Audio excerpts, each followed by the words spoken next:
Halo guys, kembali lagi dengan saya Alvesting dari Akademi Kripto. Jadi di kesempatan kali ini ya kita akan memberikan tutorial gimana caranya untuk trading spot.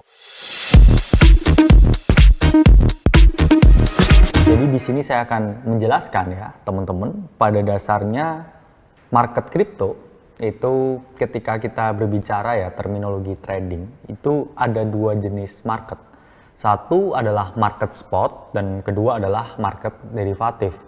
Jadi market spot itu merupakan market ya di mana teman-teman hanya bisa membuka posisi perdagangan satu arah tanpa margin.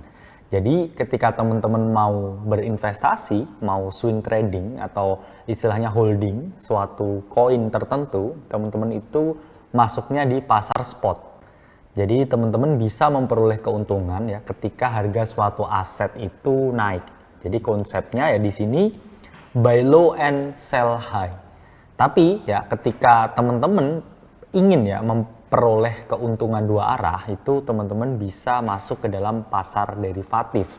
Jadi pasar derivatif itu merupakan suatu pasar ya di mana teman-teman bisa membuka posisi perdagangan dua arah. Jadi satu, teman-teman bisa melakukan pembelian ya atau long, yang artinya teman-teman akan memperoleh keuntungan ya ketika harga suatu aset naik.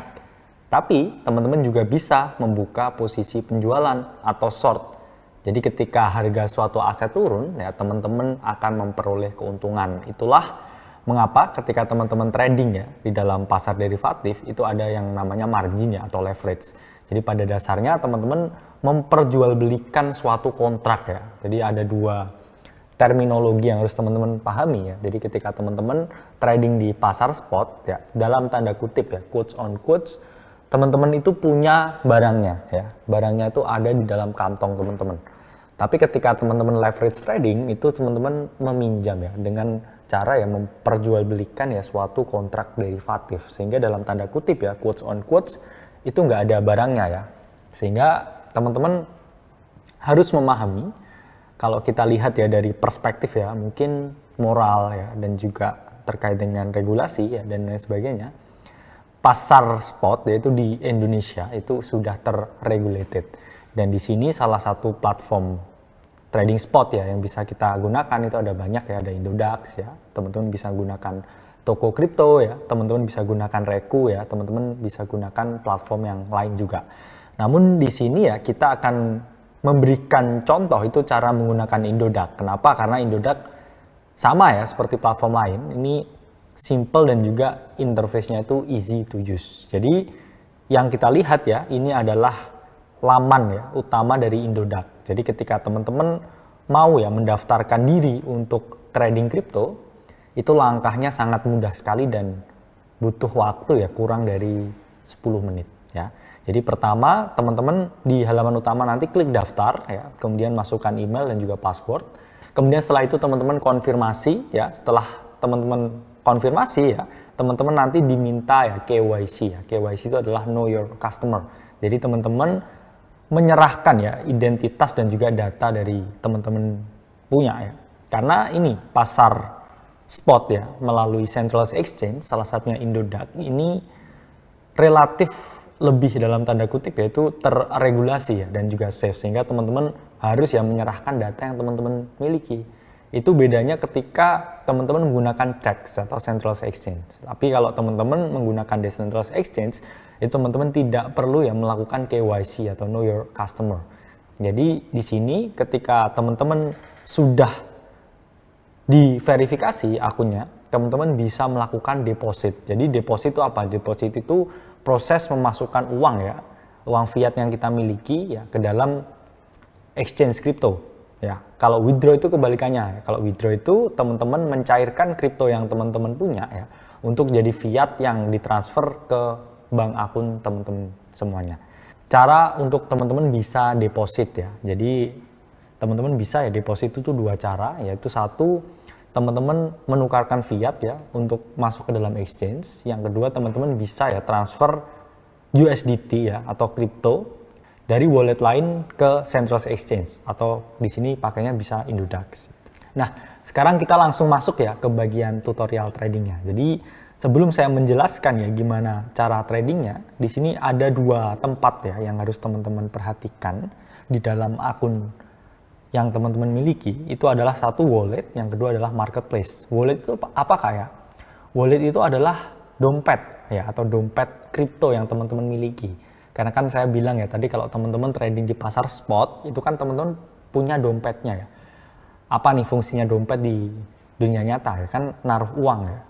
Ya, sama seperti ini ya. Jadi teman-teman kan kripto itu kan dalam tanda kutip itu kan currency ya. Jadi teman-teman menyimpan currency yang teman-teman miliki ya di dalam dompet digital itu, atau di dalam dompet cryptocurrency itu sendiri. Kalau di dalam central exchange ya, teman-teman itu sudah built-in app ya, wallet di dalam kripto ini. Ya, jadi teman-teman tinggal pakai aja. Nah, di sini ada berbagai aset ya teman-teman yang bisa teman-teman lihat. Nah, ini yang aset paling atas ya, ini adalah IDR ya, atau Indonesia Rupiah ya. Dimana di sini bisa teman-teman peroleh ya ketika teman-teman deposit dari bank account ke dalam platform exchange ya. Ini nanti IDR ini ya bisa kita tukarkan ya dengan kripto. Nah, ini selanjutnya di bawahnya ada Bitcoin ya, ini ada 1inch, AAV ya, ABBC, EBIS ya, ACH ya, dan lain sebagainya. Jadi ini semua adalah aset-aset yang bisa kita depositkan ya dalam platform Indodax ya di sini. Nah, kalau teman-teman lihat di sini ya, ini estimasi nilai rupiahnya ini kan 0 teman-teman. Apa artinya ya? Karena teman-teman tidak memiliki ya aset ini ya. Jadi teman-teman kan hanya ya memiliki rupiah ya. Tapi nanti ketika teman-teman ya masuk ke dalam yang kedua ini saya jelaskan, yaitu adalah marketplace-nya. Ketika teman-teman masuk di sini ya, akun-akun di bawah ini tidak 0 lagi. Jadi ketika teman-teman membeli Bitcoin ya, misalkan nanti di wallet, otomatis ya di sini akan terisi ya nilainya ya.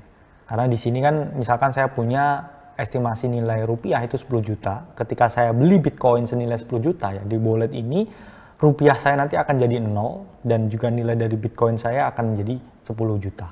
Oke, kalau gitu kita coba masuk ke dalam marketplace-nya. Nah, jadi marketplace ya ini adalah tempat perdagangan utama ya. Kalau di sini ada beberapa tabulasi ya, yang paling kiri itu adalah favorit.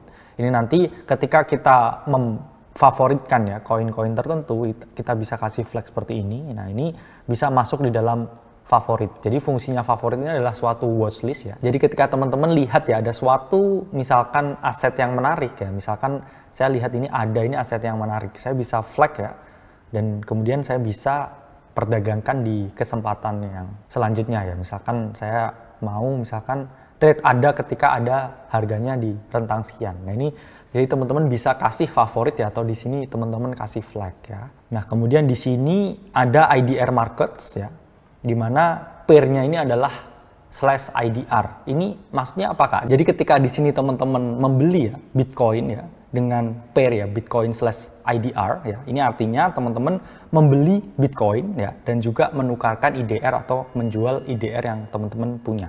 Ya. Terus yang kedua ya ada USDT market ya. Maksudnya apa USDT market? Jadi ketika teman-teman di sini membeli Bitcoin ya, ini teman-teman menukarkan USDT yang teman-teman punya ya. Jadi dalam tanda kutip teman-teman membeli Bitcoin, teman-teman menjual USDT. Lalu ada pertanyaan ya, apa bedanya IDR market dan USDT market? Jadi ketika teman-teman trading ya menggunakan atau di dalam IDR market, itu teman-teman membeli suatu aset kripto dan menukarkan IDR yang teman-teman punya ya. Tapi kalau di sini teman-teman pakai USDT market, yaitu teman-teman membeli suatu aset kripto dan menukarkan USDT yang teman-teman miliki. Jadi USDT itu apa? USDT itu merupakan stable coin ya yang umum digunakan di market kripto. Biasanya adalah menggunakan ya currency US dollar. Jadi USDT itu nilainya sama dengan 1 US dollar. Yang mana stable coins ini ya bisa teman-teman peroleh di sini ya. Ketika di sini teman-teman mau menukarkan ya IDR kalian dengan USDT ya, teman-teman bisa membeli di bagian stable coin ini. Lalu muncul pertanyaan, kira-kira kalau kita trading di Indonesia ini lebih baik pakai yang mana? IDR markets atau USDT market? Jadi saya sarankan menggunakan IDR market. Kenapa? Karena likuiditasnya ya ini banyak yang masih di sini menggunakan IDR ya atau rupiah. Jadi teman-teman pastikan ya ini trading dengan pair yang mana memiliki volume yang paling tinggi. Apa itu volume? Jadi volume itu adalah besaran perdagangan yang dilakukan oleh para trader. Jadi ketika suatu aset itu diminati ya, aset itu akan memiliki volume yang tinggi karena banyak orang yang memperdagangkan, entah itu membeli atau menjual. Tapi kalau teman-teman di sini aset itu volumenya itu rendah ya, itu berarti sedikit yang memperjualbelikan aset itu. Karena apa? Karena mungkin aset itu kurang diminati. Oke ya. Jadi di sini ada banyak sekali ya naratif-naratif yang bisa teman-teman pilih ya, ada DeFi atau Decentralized Finance, NFT atau gaming, Metaverse, Layer 1 and 2 ya, innovation dan juga koin baru. Kadang di sini teman-teman bisa cari ya koin baru apa yang baru di listing di Indodax. Karena biasanya koin baru itu memiliki kecenderungan ya untuk naik karena para investor ya ini cenderung melihat ya potensi dari koin-koin baru yang bermunculan. Sehingga seringkali ya koin baru ini dipilih ya untuk diperdagangkan. Oke, kalau gitu kita coba langsung trading ya di IDR Markets ya. Nah, jadi di sini ya di IDR Markets bisa teman-teman lihat ya, ada beberapa informasi ya di dalam tabelnya ya. Satu adalah informasi nomor ya, dua adalah informasi pairnya ya. Terus kemudian ada nama asetnya, kemudian harga terakhir ya dalam IDR, dan kemudian ada volume ya, ini volume yang sudah saya jelasin sebelumnya. Kemudian ada perubahan ya dalam presentase ya dalam 24 jam terakhir, dan ini saldo ya. Ketika saya di sini nggak punya dalam tanda kutip barang ya, ini saldonya ini akan nol ya teman-teman. Nah, ketika teman-teman mau trading, kalau teman-teman mau scalping ya atau teman-teman mau day trading, itu langkah yang paling bijak teman-teman adalah cari aset dengan volume perdagangan paling tinggi ya. Di sini dalam volume 24 jam terakhir ya, yang paling tinggi itu ada asetnya USDT ya, stablecoin, yang mana volume perdagangannya ya 24 jam terakhir itu sampai 57 miliar rupiah ya. Kemudian kedua Bitcoin volumenya 24 miliar rupiah. Oke. Dan kemudian ada ETH, SOL, XRP dan DCT ya. Dari sini teman-teman bisa mensortir ya mana yang volumenya paling tinggi dan juga paling rendah dengan cara klik di bagian sini. Nah, ini kelihatan ya. Volume yang paling rendah ya 24 jam terakhir itu aset SFP ya, atau SafePol ya. Yang mana volume perdagangannya kecil sekali ya, sampai hanya ya 13.500 rupiah. Oke. Tapi kita selalu ya cari yang volumenya paling tinggi supaya apa ya? Supaya technical analysis yang kita gunakan itu relevan, teman-teman. Apa artinya relevan ya? Karena ketika aset itu diperjualbelikan, jadi kan kita bisa melihat ya dengan objektif ya. Kira-kira aset ini mau bergerak kemana? Jangan sampai teman-teman ini ya melakukan technical analysis ya, tapi pada koin-koin yang volumenya kecil itu kadang kurang relevan. Kenapa? Karena kan itu nggak diminati. Jadi teman-teman nggak bisa dengan jelas ya melihat kecenderungan pasarnya itu seperti apa ya, kecenderungan psikologis dari para pelaku pasarnya seperti apa. Jadi ya teman-teman sulit ya nanti technical analysis itu valid dalam koin-koin yang dalam tanda kutip ya kurang diminati. Sehingga ketika kita mau trading ya, apalagi kalau kita mau scalping atau day trading yang mana hasilnya itu keluar beberapa jam kemudian ya, bahkan beberapa menit ke depan, teman-teman harus cari yang volumenya paling tinggi. Oke. Jadi misalkan di sini saya mau trading ya aset Solana ya, atau SOL/IDR. Ya, teman-teman klik ya di sini Solana. Nah, ini adalah laman utama dari pair Solana, jadi Sol to IDR ya, atau Sol Market ya. Dimana teman-teman lihat ya, ini satuan harganya ini dalam IDR ya. Harga terakhir ya, last price-nya itu adalah 1.155.000. Dan 24 jam terakhir ya, ini mengalami perubahan 6,27%. Ya. Harga terendahnya ya, 24 jam terakhir itu 1.072.000 ya. Dan harga tertingginya 1.180.000. Volume 24 jam terakhir ya itu sampai 9,6 miliar ya dalam rupiah. Nah, dan selanjutnya ya di sini ada chart ya dari Solana itu sendiri, oke. Dan kemudian ya di bagian kanan ini ketika teman-teman mau pindah pair lain ini bisa ya. Teman-teman juga bisa cek ya chart room-nya di sini karena banyak sekali ya teman-teman yang misalkan di sini komen-komen ya tentang aset tertentu, tapi ingat ya teman-teman, hati-hati ya, always do your own research, karena seringkali teman-teman yang komen di sini tuh dalam tanda kutip ya ini kadang ya itu hanya trolling aja, jadi nggak bisa informasinya kita anggap serius ya, tapi bisa ya ini kita jadikan ya tempat ya untuk kita lihat ya, cek ombak ya, dan juga cek gimana sih ya animo dari masyarakat yang trading kripto ini, oke. Di sini juga ada news flash ya.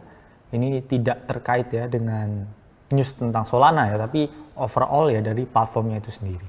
Nah, kemudian ya di bawah sini ya ini adalah order booknya ya teman-teman. Apa itu order book? Jadi order book itu tempat antrian ya, pembelian dan penjualan. Jadi di market keuangan ya, terutama di sini kripto, itu kan market itu kan tempat ya bertemunya penawaran dan juga permintaan. Jadi permintaan itu ya orang yang mau membeli suatu aset. Kalau penawaran itu adalah orang yang mau menjual suatu aset. Nah, order book sendiri yaitu adalah alat yang mana menyediakan suatu matching system, yang mana mempertemukan ya antara permintaan dan juga penawaran ini. Jadi pembeli dan penjual ini dipertemukan di dalam order book ini. Oke. Dan kemudian di sini ya ada riwayat transaksi ya, kita masih kosong, dan juga di sini aktivitas market itu adalah aktivitas jual beli ya yang terjadi secara real time ya. Dimana di sini ya kita bisa melihat ya transaksi apa aja yang dilakukan ya para investor kripto ya di sini ya teman-teman. Nah, yuk kita coba analisa kira-kira ini marketnya Solana ini mau kemana ya teman-teman. Jadi ketika teman-teman di sini mau trading Solana ya, ini teman-teman bisa ya klik full screen ya, yang mana teman-teman akan diarahkan ya menggunakan platform TradingView dengan ilustrasi yang jauh lebih besar ya, sehingga mempermudah ketika teman-teman mau melakukan analisa. Jadi pertama ya kita lihat dulu ya. Ya ini kalau kita lihat ya weekly chartnya ya, ini momentum yang sangat bullish ya Solana, di mana di sini kita lihat ya volume perdagangannya meningkat diikuti dengan harga yang terus meningkat. Jadi bias yang harus teman-teman miliki ya ketika market itu naik, ini teman-teman adalah melakukan pembelian. Oke. Nah ini kalau kita lihat ya daily chart dari Solana, ini ada kecenderungan yang terus bullish ya, artinya harga ini akan terus beranjak naik. Kenapa saya bisa bilang demikian ya, karena ini kalau kita gambar trendline ya dari titik ini ya ke titik ini ada kecenderungan continuation ya, atau harga terus naik ke atas. Terus kalau kita lihat ya di sini ya, ini ada area support ya atau pembelian, yang mana ketika harga ya tetap ya berada di atas support ya, itu kecenderungannya itu adalah bullish ya teman-teman. Jadi harga bisa naik terus ke atas. Tapi kalau misalkan harga ini turun ke bawah ya dan menembus support ini, itu tandanya ada potensi suatu bearish reversal ya, atau harga itu akan bergerak turun. Jadi ya di sini kita bisa membuat suatu setup ya trading ya, atau setup pembelian ya, di mana kita bisa membuka pembelian di sini ya dengan stop loss ya atau area invalidasi ya di bawah support ya. Kita misalkan bisa tarik ke sini ya ke 19, kita bisa tarik ke sini ya ke 900.000 ya. Dan kemudian target profitnya ya, ini teman-teman harus lihat ya risk to reward rasionya di sini. Jadi risk to reward rasio itu harus lebih dari 1:2. Kalau bisa 1:3 ya, atau 1:5 misalkan, itu jauh lebih baik. Nah ini kita bisa tarik ya target profitnya. Ini bisa kita tarik ya sampai ke angka 2 juta ya. Kenapa kok 2 juta ya? Karena kita bisa gunakan 2 juta ini sebagai suatu psychological resistance ya, atau area target jual psikologis, di mana angka-angka psikologis tertentu ya seperti 1 juta ya, 1.500.000, 1.800.000 ya, atau 2 juta itu bisa kita jadikan suatu target ya teman-teman. Karena di sini kita area invalidasinya lumayan ya 20%, sehingga di sini ketika kita ingin rasio 1:3 ya, ini targetnya kita harus lebih dari 20% ya. Di sini kita ya targetnya itu adalah 70%, sehingga di sini risk to reward rasionya yaitu adalah 1:3. Lalu gimana ya cara kita mengeksekusi ordernya ya? Di sini teman-teman bisa ya buka di bagian sini ya. Ketika teman-teman mau membeli Solana ya, ini teman-teman lihat ya page bagian kiri ini.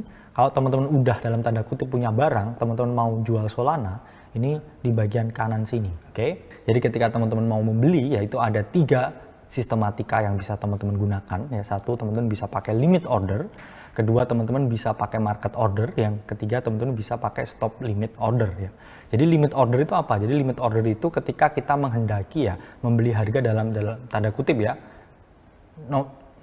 Nah, apa itu limit order? Jadi limit order itu merupakan suatu keadaan di mana kita menghendaki untuk membeli ya aset dalam harga tertentu.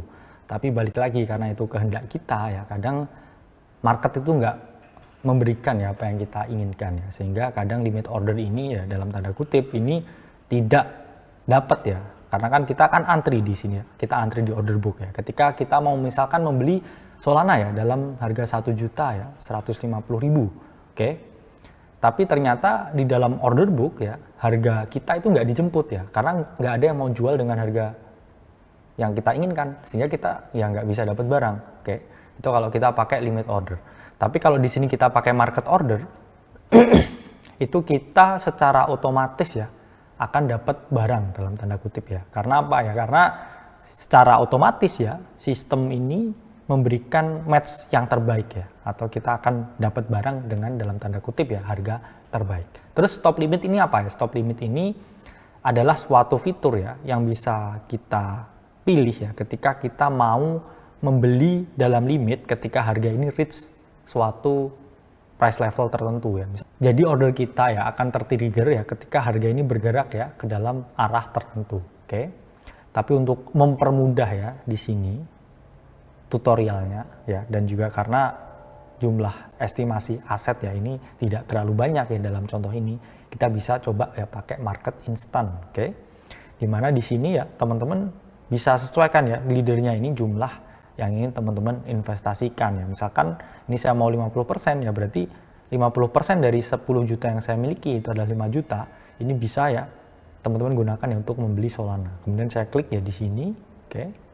Nah, ini otomatis ya saya sudah memiliki saldo Solana ya. Ini saldo Solana saya sebanyak 4,29, oke.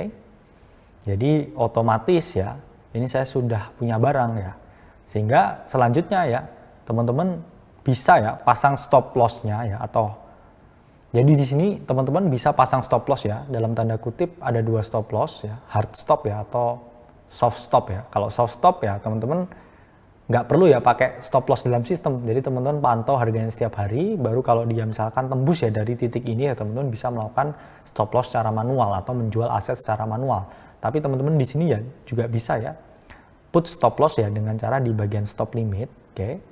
Jadi stop price-nya ya ketika harga misalkan sudah turun ya ke sini ya ke 900.000 misalkan, oke. Saya mau ya limit jual ya di misalkan 899, oke. Nah di sini jumlahnya ya teman-teman sesuaikan ya. Kalau mau teman-teman buang semua aset ya ke stop loss, ini teman-teman bisa 100%.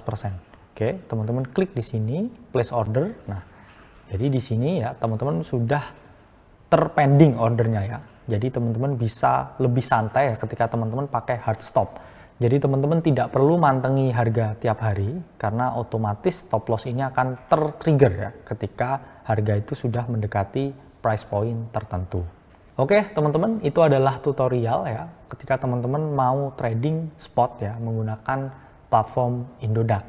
Jadi teman-teman pada dasarnya untuk memperoleh keuntungan yaitu nggak harus ya pakai leverage yang tinggi ya, nggak harus pakai pasar derivatif. Tapi kalau teman-teman ya bisa memperoleh keuntungan ya secara konsisten bahkan di market spot, ini akan jauh ya lebih sustain dalam jangka panjang. Karena di sini tidak ada risiko likuidasi dan juga teman-teman bisa trading dengan psikologis yang lebih santai. Oke, karena kesehatan mental kita itu juga berpengaruh dalam profitabilitas kita ketika kita trading dalam jangka panjang. Oke, kalau gitu cukup video tutorial trading spot kali ini ya. Saya Alvesting dari Akademi Kripto. Sampai berjumpa di video selanjutnya.